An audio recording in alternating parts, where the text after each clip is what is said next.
Let's go. Welcome back to the UFCollins Podcast with Pat Moore and your boy Nick Collins. How we doing? Hope everybody enjoyed a nice weekend watching the fights, UFC 264. I'm sure everybody is feeling a little bit of mixed emotions about what had happened around 12:30 last night Eastern Standard Time. And yeah, Pat, let's just jump right into it, man. You know, last episode, for those that have watched, said we had to play back the clip if Conor won or lost of that Conor's winning. Well, Conor lost, but just not in the way that people thought he would have lost. Exactly. For those that do not know, I'm sure you would know if you were listening to this podcast that is highlighted in UFCollins Podcast, but Conor McGregor broke his tibia, or looked to be pretty much his ankle, but it was more his leg. And in the end of the first round of his fight against Dustin Poirier. And yeah, man, how you feeling, Pat? How you feeling? Can we recover as Conor McGregor fan? So, I don't know. Robbie Fox said it best for me. Right. He said in the video, he goes, ever since the Khabib loss, the rest of the losses have just been numb to me. I can kind of relate to that. It just, I really wholeheartedly, like the last fight with him versus Poirier, I wasn't really vested into it. I didn't really think McGregor was. I was like, all right, McGregor wins, he wins, he loses. I wasn't like, this one I was kind of invested into. I really thought McGregor was going to win this one, and I was. So did I. Yeah. So like, it just sucks. You obviously, that's not the way you want to go out, but I was so pumped for it, and then it was just one round, and then his tibia, bye, Dude, Gonzo. And the fight was just getting started too. Like people were like, I'll be frank about it. Conor probably lost that first round 10-8, maybe. I could totally see because the ground and pound, and even though Conor was surviving and throwing some good shots of his own, whether it was those elbows or the up kicks, but Poirier was clearly doing the most of the damage. But yeah, man, that fight was just getting started, and I was so bummed to see that happen. I was like, God damn, because who knows what could have happened, like coming into that first. Exactly. I mean, you saw it in the Oliveira Chandler fight. Chandler was kicking Oliveira's ass in the first round, then 45 seconds into the second round, knocks out Chandler. You know what I mean? So it's like you never know in the fight game, and that's what I feel like MMA have to realize. Like Poirier won the fight, but it was such an anticlimactic win in the fact that he didn't really declared finish. Like there's no closure to the trilogy, essentially. I honestly, I mean, this is the McGregor fan in me. I don't count that as a win. I really don't. You fought one round. He broke his leg. Like it's well, you can relate. The same reason we shit on Sean O'Malley for saying he's undefeated. That one loss doesn't count. But like, it's just I mean, it's a loss. It's a win. But like, it's Dustin Poirier, dude. You didn't win shit in that round. You may have won the first round. He had more control on the ground. He was throwing some nasty elbows too. But McGregor was teeing them up at some points. Oh yeah. When they were on the stand-up game, he was teeing them up. And oh my God, the announcers were saying that the guillotine was like the worst decision that McGregor like could have done right there, and he almost had it. He almost had the guillotine, which sorry, but like McGregor, I know that's not McGregor's specialty, and like that is Poirier's specialty, but he almost had it, and then I don't know. It frustrates me.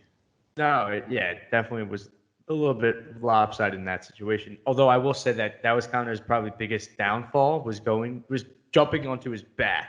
Because I feel like and I've just listened to an interview with his head coach John Kavanaugh, and he was saying that they practiced that same exchange up against the fence guillotine, but he wanted Conor not to go on the ground. He said that was Conor's like technical error. He goes, he wasn't mad that it went to the ground because we had practiced up against the cage, but he said that if it stayed on the feet, Conor probably would have got the finish there. You almost did.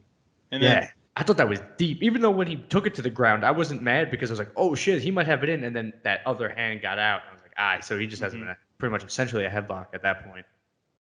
Yeah. It was I don't know. I was so nervous. Once it got to the ground, though, I was so nervous when he was So just was I, dude. throwing elbows and stuff. I was like, But like, shit. The Khabib, because it was similar to the Khabib fight and what happened last night was when he was on the ground, he looked more hurt and gassed against the Khabib fight than he did against the Poirier when he was on the ground. Essentially, that's what my takeaway was from it, because his face was like, all right, I'm still in it. He was like getting hit, like obviously it's not fun getting hit. I can only imagine, but he was still thinking of moves to get out of it, throw combinations of his own from the ground, from off his back. Whereas the Khabib fight, he was just completely a shell of himself, just trying to escape and survive. Exactly. Yeah. It's just and I hate there's I know McGregor is not known for having like the best stamina, but they just it's such the easiest card to throw. Oh, he was gassed after one round. You don't know that. Yeah. Poirier looked just as gassed as he was on the ground. He really did.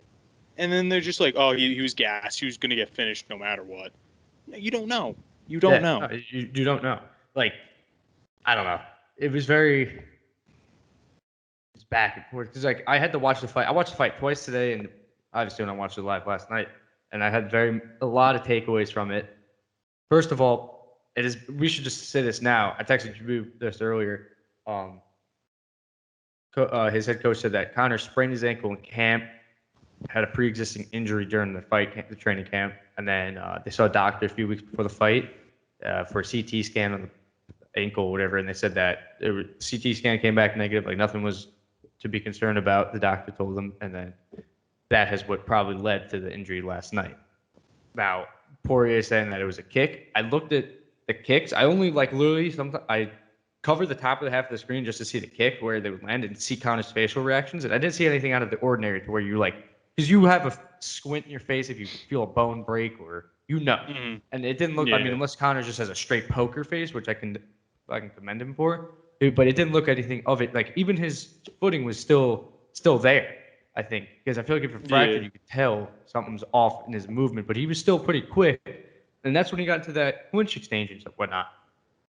So I had to be that ankle injury in camp that had led to the kick. I mean the injury, but obviously the kicks didn't help.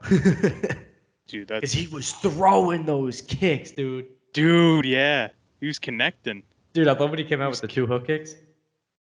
Dude, even on the ground though, when he was on the ground, he was kicking it. He got him a couple times in the face. A couple of them whizzed by him, and then a couple of them hooked. I was like, "Holy shit!" Yeah, I when he came out kicking, I was like, "Oh yeah," I was like, "This is McGregor." I was getting so pumped.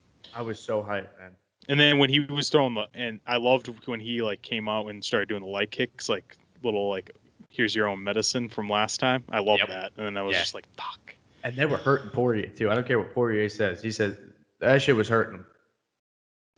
Dude, I'm gonna be honest with you. A lot of people love Poirier, and don't get me wrong. McGregor, could he have gone too far with the trash talk? Yes, but that's how he sells the fight. That's how it's gonna happen. But Poirier getting mad.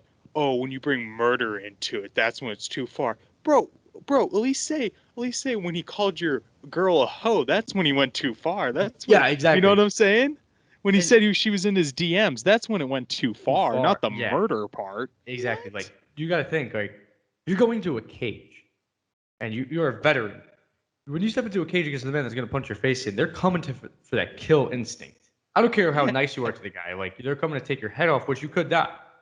It hasn't happened in MMA yet, and I hope it never does, but I'm just saying that's the risk that you take. So when a man says that, he's just saying what he does for a living at the end of the day. But when he brings up your wife, that's the most disrespectful thing you could probably say to a man.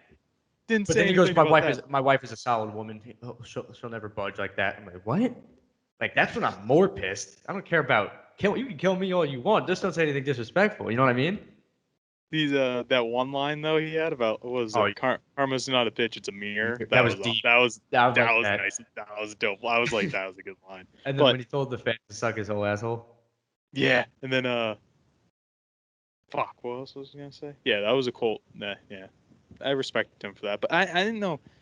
I didn't really respect him because even before McGregor, I don't know what McGregor was saying off mic to him, but he was still trying to go after him. The dude's leg is the other way around. You already did your damage, bro. Did your point? You're fighting for a title next. You beat him. I don't know. It definitely wasn't the classiest Poirier, but it also shows that this fourth fight that will probably happen, whether it happens a year from now or 2 years or a year and a half from now, whenever it happens, he's in his head. McGregor's in Poirier's head. Oh, I think. 100%. I think those actions after the fight showed that, holy shit. Also, you have to think, too, it's adrenaline coming out of the first round. You just got punched. You were punching him, you know. I get that, but I feel like it really showed the real estate that Conor has in that man's head. So you think there's the fourth? You think there's gonna be a fourth? I think so. The way that Poirier wants it, the way that Dana wants it, and I'm sure Conor wants it, I'm sure it's going to happen. And it has to happen, I think, because you can't just say they did 3. Sorry. The only thing, like, I think Poirier right now off the adrenaline rush is like, yeah, because he was like in the post whatever conference, he was like, it's either going to be in the parking lot or it's going to be in an octagon that they're going to fight. I think that's more adrenaline. I think, let's say he does go on, he does win a belt. He's not going to, McGregor's going to have to get a couple wins in before he can have a title contention. You know what I'm saying? Yeah, Poirier said that too. Yeah. So unless he loses against, was it Teixeira, right? Oliveira, yeah. Oliveira. Glover Teixeira too. He's fighting for a title in September, so you're not wrong. Oh my god. But yes, let's say he loses, I could see that. If he loses against him, I could see that happening. But if he wins, I don't see that happening for a bit or at all, maybe. And that's what, I was telling that to one of my buddies. I said, I don't think you give Conor the fight if Poirier is the champ at the time.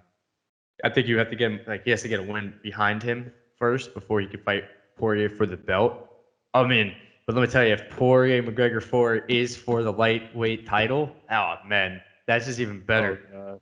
There would have to be like no one. There would have to be like no one else. Yeah, seriously, like, no one else. Like the person he's supposed to fight is like hurt gets an injury. Yeah, short notice or some shit like that.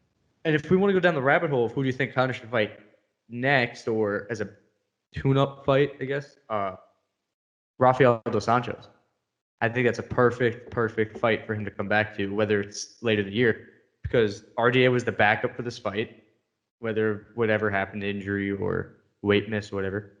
And they were supposed to fight in 2016, then he got hurt, and that's the whole Diaz history. So I think RDA is the fight you got to make for McGregor first fight back, I think. Yeah. I think a good case for that. What do you think?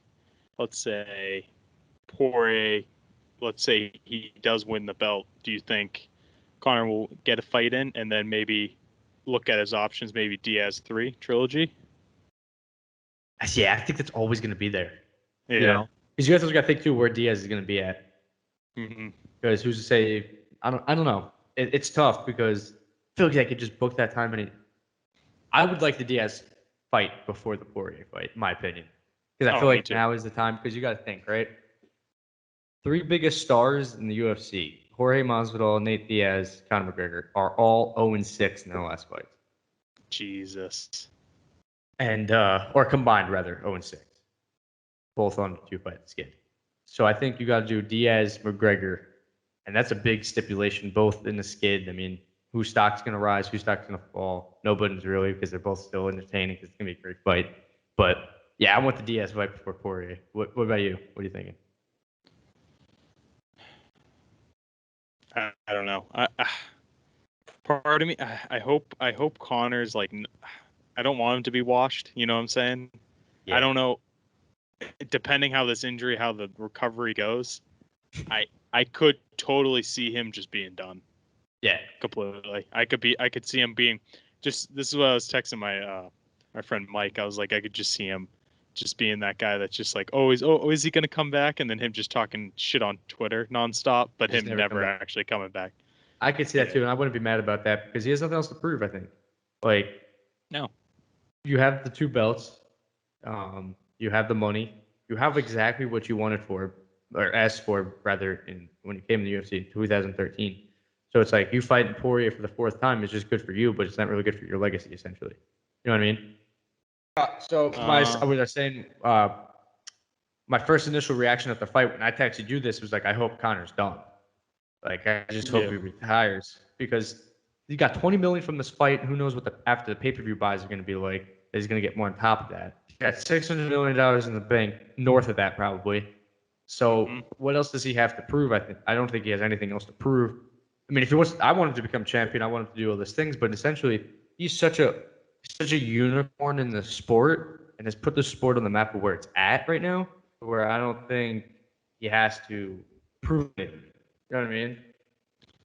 Yeah. The only counterpoint I will say is I don't know McGregor at all, but I feel like the Khabib thing, like that's unfinished business for him. That's always going to eat at him, like inside. Yeah. And Poirier right now, that's always going to eat at him inside. So that's the only reason I see him coming back, because just like a whole own mental thing that it's like, nah, I need to come back. I need to prove to everyone that I can still fight at a high level. That's the only reason I see him coming back. Yeah, and I agree with that 100%. You know, I don't know what's going to happen. I hope he has a speedy recovery and it's not too much. You know what I mean?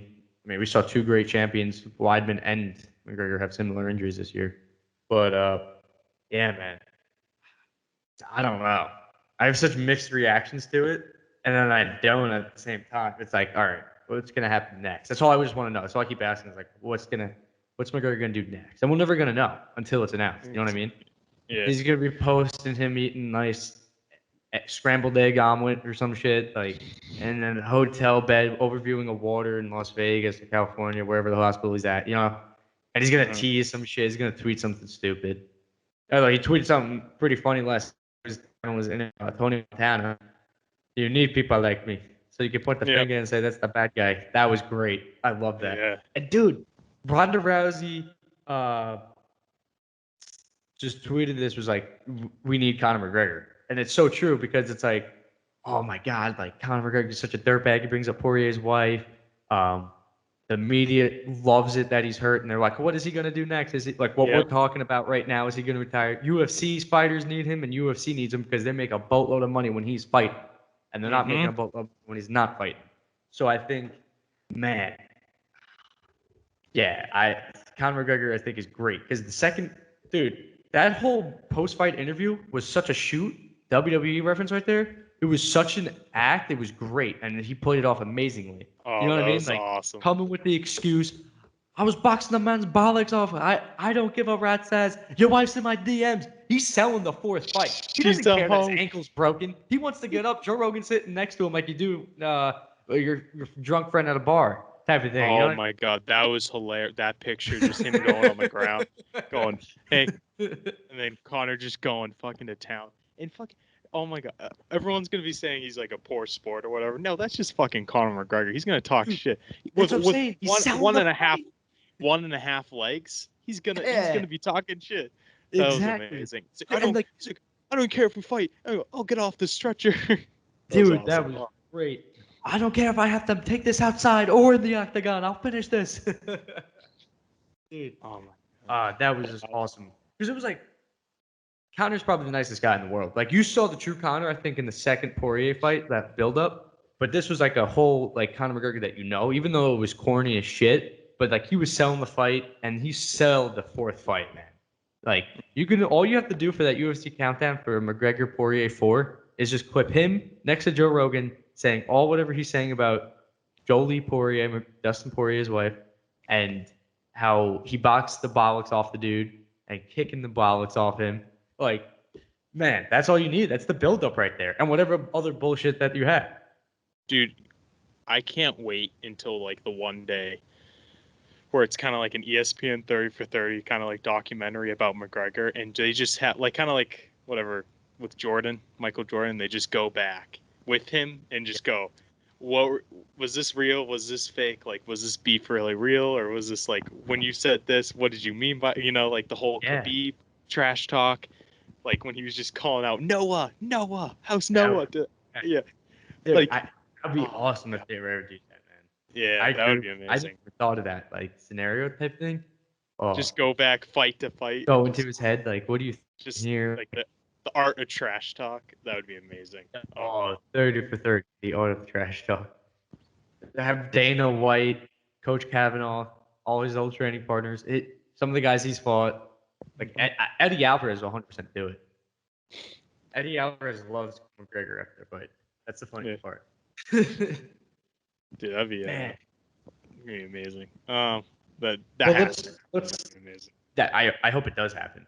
It should happen. If ESPN UFC hold their deal for longer than 7 years, it should happen. Let's flip the coin a little bit. Let's talk about Poirier's future and road to the title. So he's probably going to fight Oliveira either probably next year or in December or November. Yeah, man.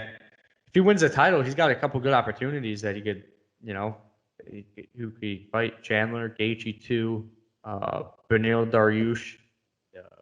Yeah, I don't know. I think Poirier, if he wins the title, he better even forget about Conor and just retire. Because he's the same age as Conor. Just same old, not a little bit more experienced fighting wise. Mm-hmm. So I think make the millions twice with when he fought Conor. Maybe he just retires after the Conor 4 fight, win or lose it against the title. You know what I mean? Because he even said last night, he said, I don't like this anymore. I'm just good at it. That's why I do it. So I'm not going to respect that because that's a little Rumble Johnson action right there. So, what was I going to say? I don't even know. So you think he wins the belt? Dude, I don't know. I'm pretty excited for that fight. I don't think so. I don't think so. No. I mean, I don't think it's a clear lose or clear win. It's definitely a 50-50, but I think the way Oliveira has been fighting, I don't think Poirier can stop it. Because he's lethal everywhere. Chandler's got a durable chin up until that fight. Oliveira's got the ground game, so if Poirier wants to make it a ground game like last night, good luck type of thing. Mm-hmm. I don't know. It'll be interesting to see. And I will tell you what, though, Oliveira will be the underdog. Oh, yeah? Like the betting line? Yeah, 100%. Just because of Poirier. And he's the champ, the hype that Poirier has. Exactly. So Poirier's at that status now to where he's got, you skyrocket twice when you become McGregor. You know what I mean? Mm-hmm. It's going to be interesting. Yeah. Well, all right. Oof. So I guess what else do we have to say about the Conor? There's a lot to say about the Conor fight. What was your initial reaction when you saw the ankle? I was like, oh, geez. Because when they both threw those punches and they both missed, I thought Poirier connected, and I was like, that's what everybody's reaction was. Yeah, I was like, damn. I was like, McGregor just got saved by the bell, because it was 3-2-1. It's like he just got saved. I was like, he just got saved, man. And then I looked, and then you look further down, I think Herb Dean moved, and you were just like, oh, yeah. There's his leg. And I was like, all right, never mind. I saw him step back when he pulled that punch, and I was oh fuck, he just broke his ankle. And everybody was like, what? No, he didn't. And then he went down exactly what you just said. I didn't think he broke it. I thought he just rolled it. I said, oh shit, he might just broke his ankle, joking around. And so my buddy said that too. And then we were like, yo, he actually broke his ankle. Just like you when you saw it just dangling like that. Yep. I was like, holy shit. That's crazy. My mind, crazy. I was like, how, that's insane. That's the outcome. Crazy injuries. Just crazy injuries this year, man. On all the cards so far. Yeah. Since I've started pretty much watching during this. You got Weidman, fucking the other guy from the arm one. Yeah, exactly, dude. What was I gonna say? Shit. Pretty funny though, and I hate to be a more of a Debbie Downer on Conor. He's gonna be taken out in a stretcher. Conor got taken out in a stretcher. Oh no. No. I made a TikTok when I was like, Mac Daddy's back, me saying it, and I'm like, you're like sick around knockout, and then it's and then it just goes to him on a stretcher. Oh no. Yeah. Wait, it's on TikTok right now? Yeah, I'm pretty sure, yeah. Dude, it took me way too long to make. It was very sad. You probably did it faster than I would have.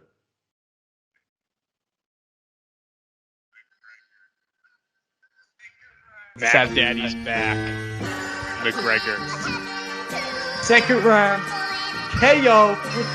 Knocked out McGregor. I just looked like a fucking idiot. He's back, bro. He's back. Dude, That is great. Dude, that is awesome. I'm sending this everywhere. Instagram story. Yes. Oh no. Pat, that is God work right there.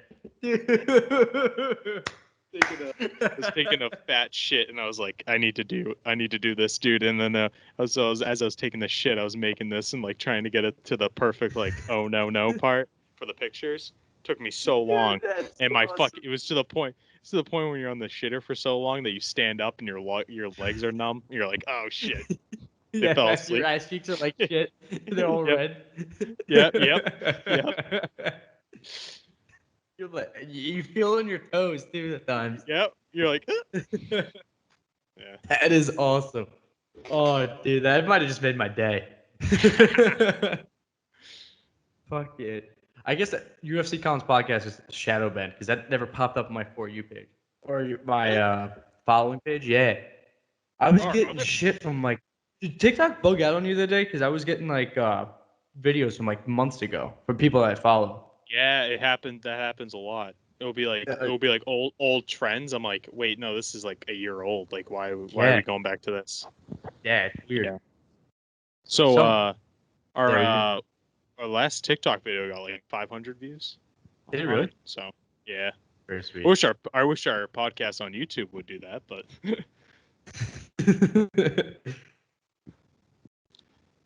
Oh, buddy. All right, so I guess we'll get into our predictions. Oh, go. Oh, wait, can I go one last thing? Go. Yeah. Did I talk about this? First off, Poirier talking about fucking cheating, bro. You fucking cheated in the fight too. Shut the fuck up. You fucking pulled the Conor McGregor against Khabib. You had your toes in the fence. Yep. When he was having the guillotine, the guillotine, and that helped you get out of the guillotine. Yep. And don't you sit there, don't you stand up there and act like you're holier than Jesus. Oh, I don't cheat. Everyone cheats. If you're not cheating, you're not trying to win. That's it. John Cena, baby. Yeah, dude, that was bad. Like he said it, right? Everybody believed him instantly, and then you watch the fight again, and you go, "Holy shit, he's climbing the cage with his toes." So yeah, I literally saw that live, and I was like, oh, I remember when McGregor got so much shit for doing this against Khabib. Rogan said the same thing. Yeah, it's just. It was like, and then he said that you saw Conor do it with the glove thing, hold him down and whatnot, and I was like, yeah, bro, you just cheated. So Herb Dean's not gonna call it. Everybody gives Herb Dean a lot of like flack. I mean, he didn't have the best of nights last night, but I think. He's very fair in that, like, all right, if he lets something go on another fighter, a fighter does the same thing, kind of, he's like, all right, he's pretty even about that, which is why I love Herb Dean. So I think Poirier should have never said that because he knew what he did. You know what I mean? You know what I mean? And, yeah. Let's get me amped up again. Fuck that. That pissed me off. Sitting there. Yeah. Whatever. All right. You want to go to the other cards? The rest of the cards? I guess we go to the undercard. Let's just start off with the most boring fight on the card that I should just quit, saying that was going to be the fight of the night. I thought it was going to be too. It had the makings of it on the feet, and then Burns just kind of hugged him and drug him. And also, bad on Mark Goddard for not stopping. He should have fucking gave it points away for beating him in the back of the head 7 times in the last 10 seconds of the 3rd round. That is so illegal, and nobody even said anything about it. That was bad, man. And Wonder Boy's not want to complain either. Like, he didn't. I mean, he was very good about it. But like, I was like, what the fuck? Like, how are you gonna let this happen? I know it's the last 10 seconds of the fight, but you still gotta play fair. Mm-hmm. I don't think it was a great performance by Burns. It was a win. You know what I felt like, and I'll ask you about your take as well. But like, it felt like it was Burns just trying to survive. It wasn't Burns trying to make a statement. Mm-hmm. Right. And because Wonder Boy was so lethal on the ground. I mean, on the feet, excuse me. So I was just like, oh, he's just trying to survive, not get this back on the feet. Because he wasn't really advancing much on the ground. Like, he wasn't trying to go for a submission. He had an arm triangle that nobody really saw, and he didn't hit it. So I was like, oh, he's just here to survive. What were your thoughts on that? I got that one wrong. You got that right. You beat me in the prediction scoring last night. Yeah. Well, boring fight. I thought it was going to be the fight of the night as well. Burns, I was right. I said it was going to be an awkward fight. That was an awkward fight. Nope, But no. I thought it was more going to be like them throwing bombs more so, like style and more like, and then fucking Burns hugging him. But what was I going to say? Burns, I think he was way too scared. He wanted to play it safe, but he was way too scared of that the reach of Thompson though, because Thompson has that reach and he's lethal, man. Dude, he dropped him twice in that second round. How did you score it going in to the third? Oh, I don't really know the fucking like 10-8 or whatever like that, but I think I did have Burns slight edge just because of the control on the ground. Yeah, I had Burns getting the first round, and Wonder Boy, you could say, that won the second round. So I had it 1-1 going to the third, but I also wasn't sure if Wonder Boy clearly won the second round. Type of thing. It was just tough because, let's say that was a 5-round fight. I think the last 2 rounds would have picked up a lot more, and it would have been more of what we wanted it to be. But the 3-round fight for those 2 high like kind of caliber guys was just, it felt way too short for me. I was like, 3 rounds. I was like, okay. Even though it was boring, it went by quick. You know what I mean? I was like, I was like, that's it. I was like, Burns just hugged him and then he won. I would have loved to see that in a fight of the fight night type of card. And Wonder Boy, I don't think is out of the title picture completely. I mean, he'll have to bounce back, probably 1 or 2 more wins, but it was hard to see because yes, he has the code to beat Kamaru, but also Burns and Kamaru have a similar style to where what you saw last night was probably similar to what it'd be like if you fought Usman. So I don't know. I don't know if he would have. That wasn't really a statement kind of fight. It was just kind of like, oh, okay, he won. That's it. Exactly. So I want to see Wonder Boy maybe fight. I don't know. He's gonna be pretty good. Who we would fight next? Burns has his options. He might fight a Leon Edwards or Jorge Masvidal, but I really want to see Leon and Masvidal go at it. I think they have to. Yeah. In order for that, I think Burns might have to wait on the sidelines a little bit before he gets a title shot again or top contender type of thing. Maybe he'll get the loser of Usman Covington, maybe, and then gets him back in the picture. Yeah. But other than that, that was pretty much it for that fight. Yeah. The 2 best fights in my opinion were the 2 was the Greg Hardy fight and the Suga Sean O'Malley fight. Those are the 2 best fights on the card for me. Let's dive into it, man. Which one you want first? Well, let's start with Tai Tuivasa. Let's just go down the line here. Oh my, electric factor. Dude, Tai Tuivasa just got a lot more fans. Dude, first off, coming out to Spice Girls. Fire. Electric. Fire. And then fucking, oh my God, I'm going to tell you this right now. I fucking hate Greg Hardy, man. I really do. He shouldn't be a UFC fighter. He shouldn't be on a main card. He shouldn't be in the prelims. He should be in a regional fighting league. That's where he should be, not in the UFC. He's a fraud. I hate him so much. He predicted his own fate. Did you see the beginning of the fight when he pointed to the ground? Yep. And then also, for the UFC fans that are defending Greg Hardy, I see it all over Twitter, all over TikTok. You guys, we're not going to judge him because of his past. Well, he's a piece of shit. Judge him for his past. Do you want to give a little bit more detail on what happened? So for fans that don't know about Greg Hardy? He beat the shit out of his girlfriend, wasn't it? He beat the shit out of her. So I think he got her a bunch of bruises on the back, and then didn't he throw her on a bed of his assault rifles or some shit like that? Yeah, it was something it was either money or assault rifle, guns or something weird of that nature. Yeah, and then just then the NFL kind of just shadow banned him, right? Yeah. So, but then the Cowboys brought him back, and then I think he did well for a couple games, and then they ended up cutting him, I think. And then he went to them, and then worked his way up to the Contender Series and where he's at. But back-to-back losses, so he could be the next fight could probably be for his UFC life. So maybe you'll get your wish, Pat. That one, and then he was so confident. Oh, he was calling out Derek Lewis in the conferences, and he was, That was bad. and, you know, the most ironic thing, calling him an ex-con, like an ex-convict.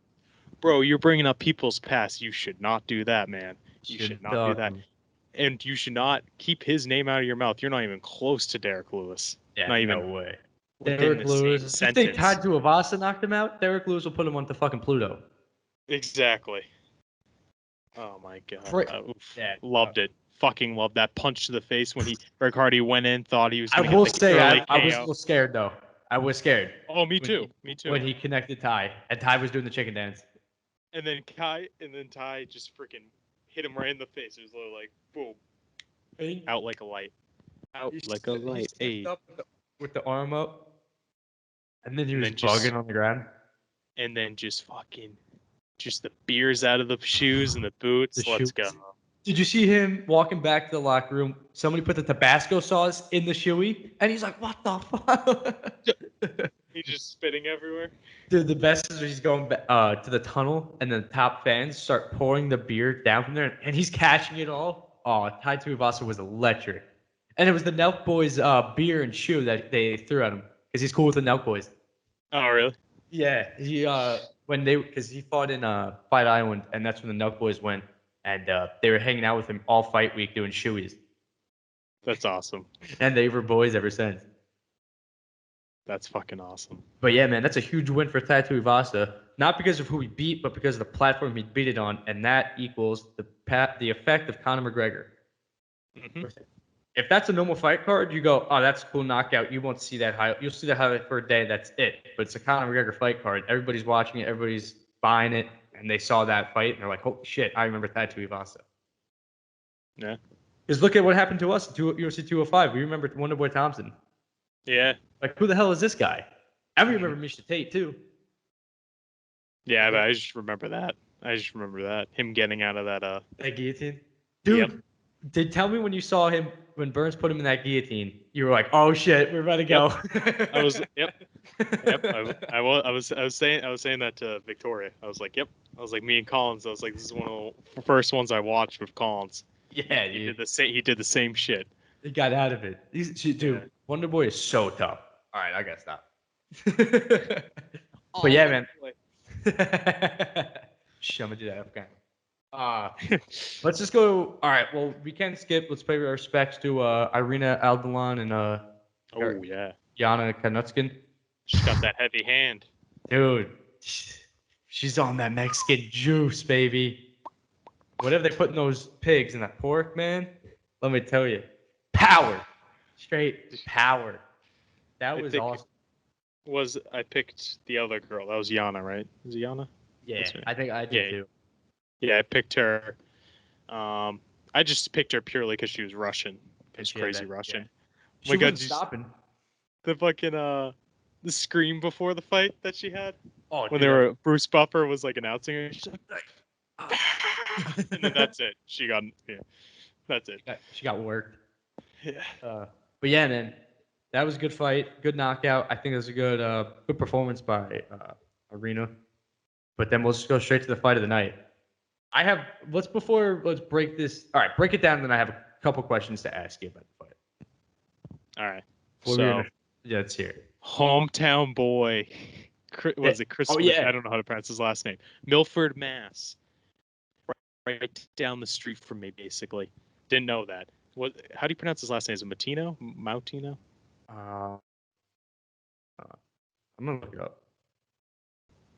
Makes sense. Milford has a lot of Portuguese people. Milford.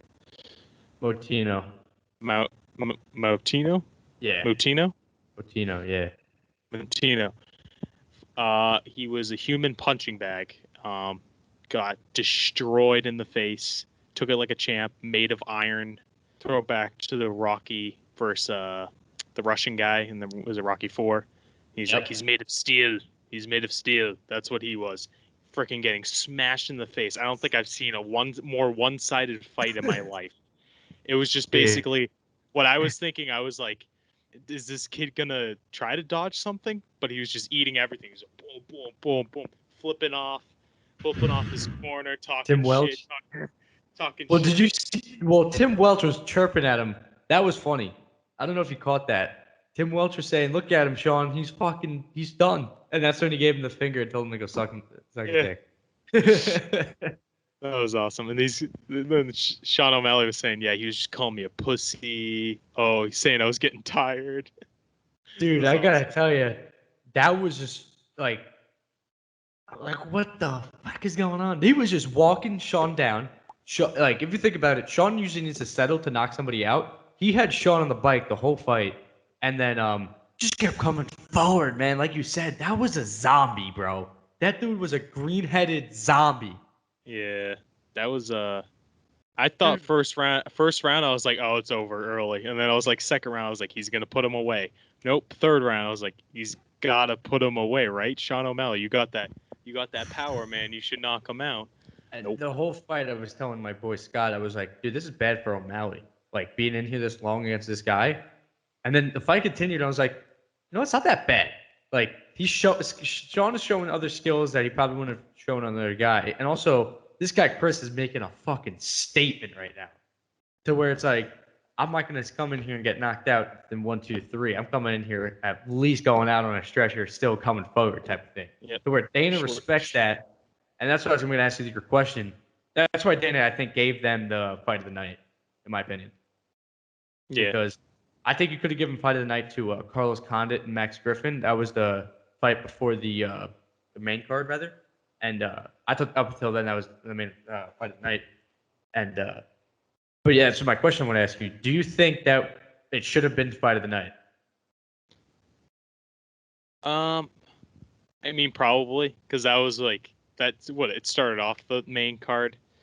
Yeah. And it was just more like everyone. It was the perfect opener to a main card. Yes. It set the bar, and it was perfect because it was just like, wait, what the fuck? He's still going. What the fuck? What the fuck? And then you're pumped for the next fight, and then it turns out there's only really 2 good fights on that card, pretty much. Well, 3. The woman's fight. The women's fight was. I said the first 3 fights were really good, and even the McGregor Poirier fight, it was very entertaining. Even though it lasted how long it lasted, the exchanges were very fun. But yeah, man, my opinion of it was like I didn't see it as a fight of the night, but my credentials for a fight of the night is like a back and forth battle type of thing. Other opposing sides in it, other sides in it, goes back and forth. But then the way you put it, it's like, yeah, that makes sense why it was fight of the night type of thing. And also, it's also good that the good thing from Dana's point of view was like this guy took the fight on 11 days notice, fucking was expected to get washed, but just kept coming forward. And yeah, they both deserve $75,000. Yeah, exactly. Second question on that, do you think it was a bad stoppage from Herb Dean? Because that was a whole controversial thing. It was like, let the man go, 30 seconds left. Some oppose it should have been stopped earlier. So what's your take on that? So in the heat of the moment, I was like, what the fuck, don't stop it. 26 seconds left. He's earned it. You let him finish that fight. Yeah. But now looking back, take a day in advance, probably a smart stoppage. You don't know what's going to happen in those 26 seconds where people can fucking die from that shit. Yeah. It's not a joke, you know? And as much as it was fucking sick to see him eat that many shots and keep going forward, you don't really know. We'll never know how much he actually had left in him before, But when you saw the scary thing for me when you saw the stats when it was what was it, like 200 to 64? Yeah. No, and like 100 of them were to his face pretty much. Yeah. And then 82% accuracy on his strikes. And you're just like, what the fuck? Like, dude, I get it.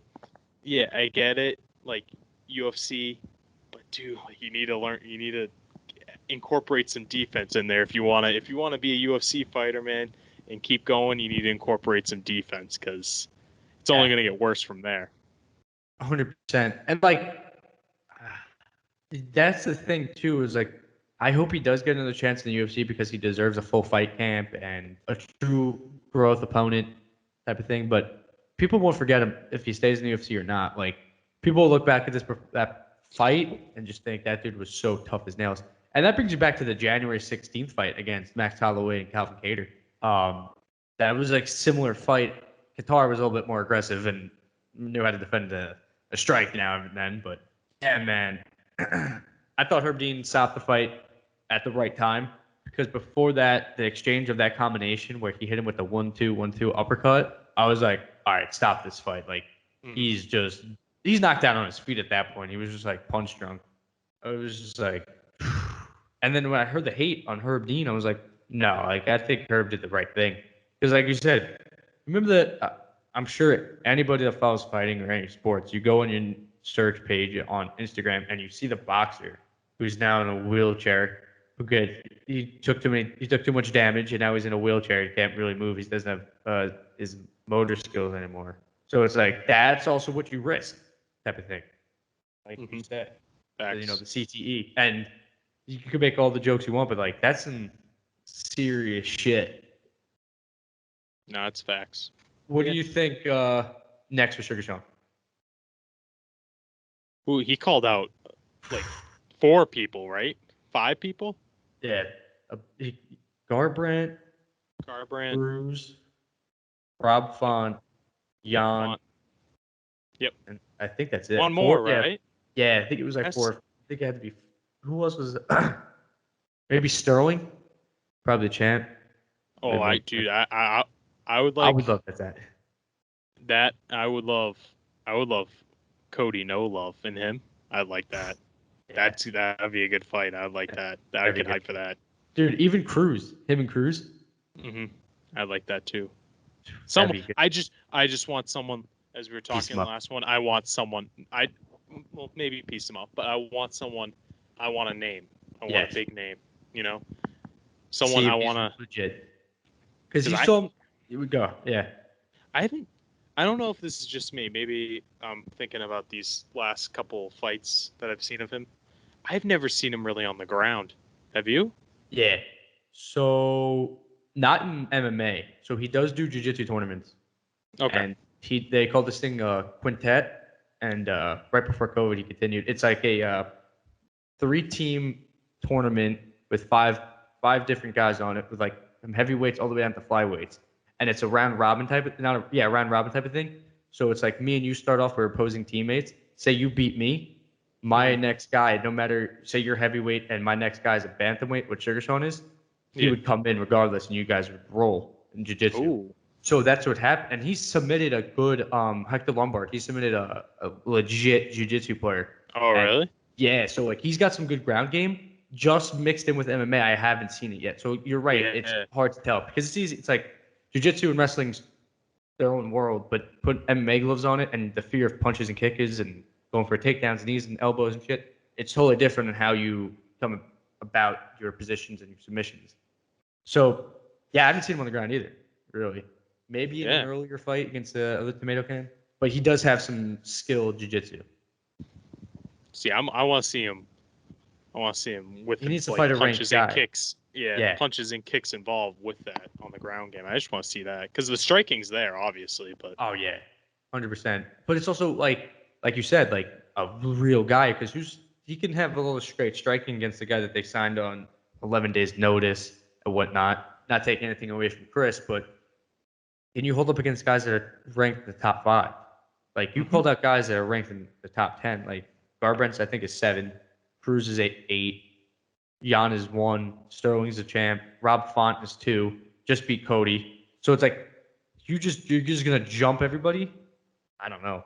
I need to see him fight like Marab Davia. I just don't know how to pronounce the last name, but I know it's Marab, or Cody Stidman, a guy that's bubbling the 13th, 11th number ranked in that division type of thing. Because other than that, this fight's not going to like project him into the 15th type of thing. Because he didn't fight anybody ranked. And the one guy he did fight ranked, Cheeto Vera, he beat him. Yeah. So I don't know, man. Do I think he's can be a great superstar? Yeah, I think I do. But he needs to show it, and he doesn't. Like his next fight better be a ranked guy. Exactly. Yeah. He's got the hype. Let's see it against someone legit. See if he can put it together, type of thing. Yeah. All right, Pat. Anything else for UFC 264? I think that's pretty much all I have to say. I think. Yeah. Right. Yeah, that was pretty good. Who was your best celebrity? Who did you find? Like, who were you excited to see there? That was what everybody's talking about. Oh, celebrity there? Yeah. I love. Well, my favorite thing is they always do it. It was Baker Mayfield's always there, and they just do the Cleveland Browns always, or they'll do the person next to him and So, not him. all right. That's my favorite thing. Thank you for reminding me. But yeah, because you had David Njoku, Baker Mayfield, OBJ, but they had Chuck Liddell sitting next to Baker Mayfield. Yep. Do you know who was next to Chuck Liddell? Baker Mayfield's wife. Yeah, They separated them. That was weird. I was like, that's Baker. Yeah, I was like, why? All right, that must have been Baker being like, Chuck, sit next to me, man. Yeah, or UFC saying, hey, sit next to Baker. Or it might have just been Baker just being like, yo, bro, you're sitting over there. Chuck, come over here. Dude. That's awesome. That was funny. Travis Baker and Kourtney Kardashian. Sucking face on the live feed. I'm good. That was pretty funny. Yeah, it was good. Always great to see Megan Fox and Machine Kelly. Dave Chappelle. Jared Leto, I don't know what the hell he was wearing. Oh my God, when fucking they showed Dave Chappelle and then Joe Rogan goes, "That's my brother." He said that? I didn't hear that. I'm pretty sure he said that.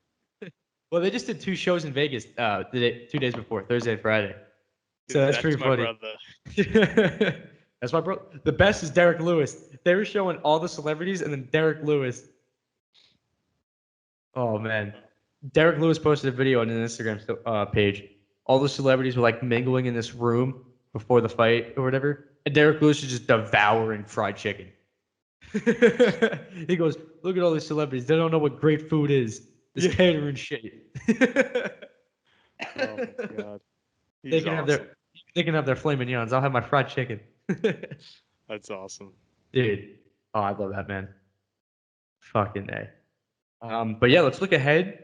You know, UFC 264 has come and gone. It was great while it lasted. We'll always remember that one. Mm-hmm. But let's move ahead to Makhachev and Thiago Moses, the main event at UFC Fight Night Apex. You got the return in the co-main event of Miesha Tate, based in Marion Renaud. That's going to be a huge fight. I'm pumped to see Miesha Tate again. Yeah, she's back.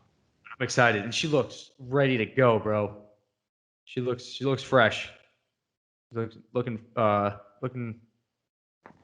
like retirement for the past 5 years that didn't happen, type of thing. Yeah, smoothing her technique and whatnot. Jeremy Stevens will be on the fight card as well. Who the fuck is that guy? Who the fuck is that guy? Is right. I don't know who he's fighting either. Yeah, for those of you that don't know, Jeremy Stevens is the who the fuck you that guy. Let's see who else we got there. There's a good fight on that preliminary card. What's that? That's it. Oh, Francisco Figueiredo, Davidson Figueiredo's brother, is fighting Malcolm Gordon. Ooh. For those interested, he's fighting on the prelims. Yeah, a little low-key card. Probably will be a good card because not big names, you know what I mean? That's usually those good. Daniel Rodriguez, shout out to D-Rod, coaches with Cowboy Cerrone, will be fighting Preston Parsons in the main event in the prelims. So yeah, if you got to do anything on a Saturday night or you got a bar and you want to watch it, it's going to be on TV. It's going to be on ESPN. Probably be a good one. Islam Makhachev, cousin of, Khabib Nurmagomedov. So this guy, they're saying, could be the next Khabib and could challenge for the title. And Khabib has come out and said if he ever loses, Khabib will come out of retirement to avenge the loss for him. Really? He said he is champion, but I will come out of retirement to avenge the loss. That's awesome. Yeah, that's pretty badass.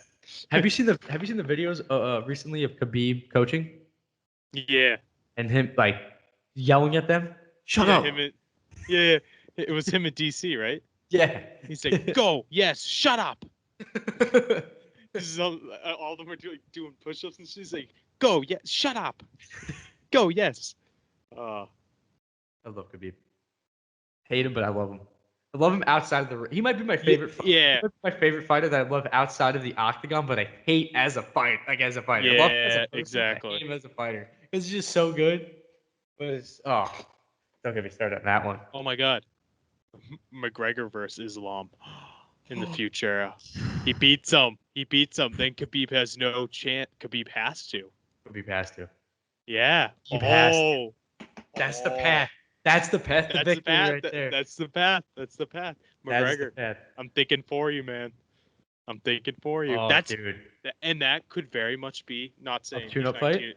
Yeah, but he's 19-1 though, so it's I want to know if it's a tune-up fight.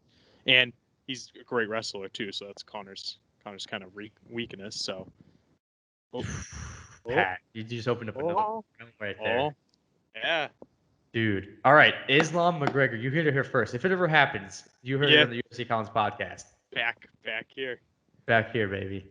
Pat, anything else you want to say? I think I'm all set. Me too, man. Pumped to be back recording with the boys. We'll be back here next week talking, recapping, predicting, shooting the shit. Big brother talk. I've only watched one episode, so I'm behind. Too. I fell asleep at the last 20 minutes of it. The HOH competition. Yeah. I know who won now. I know who's HOH, but I need to get more invested into it. So do you watch the feeds or anything on Twitter?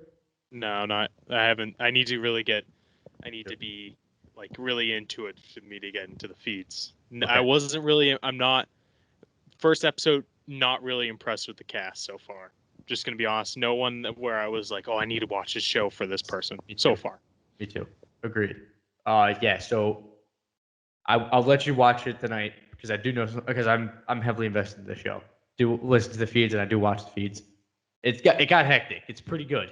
It is? All right. Very good. Yeah, give it a shot for 100%. Like how many episodes so far? It's only one. Yeah, no, the second one's tonight. Second one's tonight. Yeah, 8 or 9, I think. All right, I'll watch that then. Yeah. Watch that after this. I'm watching that. Let's go. Yeah, me too. Have some ice cream and some PB. We're good to go, man. Ladies and gentlemen, that'll do it for the UFCollins podcast. This is Nick with Pat. And signing off. Thank you, everybody, for tuning in. Come back next week. We'll have another great show talking all things MMA. And, man. Rest up, Conor McGregor, Dustin Poirier. Suck my whole asshole. Peace. Peace. That's great. That was good, dude.